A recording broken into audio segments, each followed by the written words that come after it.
कल एक फैसला किया है जो कि निहायत ही अहम फैसला है और मैं चाहूंगा कि वो फैसला पब्लिक को तो हम अनाउंस कर चुके हैं, लेकिन मैं कहता हूं हमारे असेंबली के फ्लोर पे भी ये फैसला ऐलान हो जाए। सर, हुकूमत ने ये ऐलान किया है, चीफ मिनिस्टर साहब ने, कि आज से तमाम महकमा जात जितने भी हुकूमत सिंध के हैं और तमाम डिपार्टमेंट्स में ई पैड और ई टेंडरिंग के जरिए पब्लिक प्रोक्योरमेंट होगी। तमाम पब्लिक प्रोक्योरमेंट, तमाम जो टेंडर्स होंगे वो सारे उसको शफाफियत को मजीद शफाफ बनाने के लिए और किसी भी किस्म की लकूना ना हो, तमाम महकमे जितने भी सिंध भर के वो सारे इस शफाफियत के साथ होंगे कि उसकी रिजल्ट हर आदमी देख रहा होगा, हर शख्स तक उसका एक्सेस होगा कि किस तरीके से टेंडर्स हो रहे हैं। तो मैं समझता हूं कि ये बिस्मिल्लाहिर्रहमानिर्रहीम। अभी आपने ये वीडियो सुनी, सिंध के जो मिनिस्टर है, सीनियर मिनिस्टर है, वो फरमा रहे हैं कि हमने ई प्रोक्योरमेंट कर दिया और खुशखबरी। तो ये मतलब बड़े फ़ख्र से बता रहे हैं। अब मैं ये बताना चाहता हूँ ई प्रोक्योरमेंट होता क्या है। जितनी पब्लिक इन्वेस्टमेंट होगी पहले बंद कमरों में होती थी, हमें बताया नहीं जाता था कि कितने पैसे रखे गए, टेंडर किसको मिले, कौन से कॉन्ट्रैक्टर को मिले। लेकिन अब ये ई प्रोक्योरमेंट जो होगी वो ई टेंडर होगा, आवाम के दस्तरस में होगा।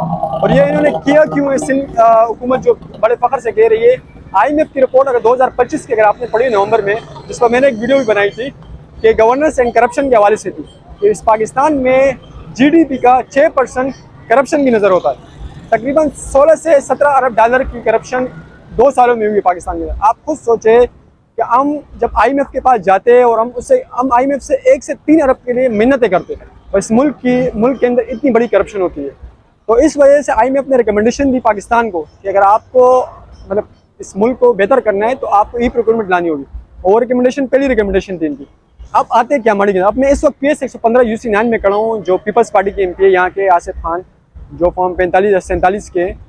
तो यहाँ पर अब काम हो रहा है ADP का, जिस पर मैंने बताया भी आपको तकरीबन 18.5 करोड़ रुपये इस UC के लिए रखे गए।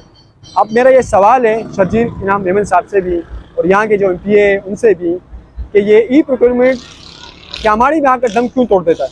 आप हमें इस सवाल का जवाब दें कि यहाँ के जो टेंडर है, ई टेंडर हुआ है कि नहीं हुआ है, वो कॉन्ट्रैक्टर कौन है और कहाँ कहाँ ये रकम लगी है और किस किस्मत में लगी।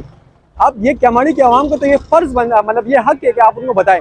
पीपल्स पार्टी बात करती है शफाफियत का, पीपल्स पार्टी बात करती है राइट टू इन्फॉर्मेशन के। सिंध में बड़ी मजबूत है, ऐसी होती है राइट टू इन्फॉर्मेशन। जब हम जाते हैं इनसे पूछेंगे, ये बताते नहीं है।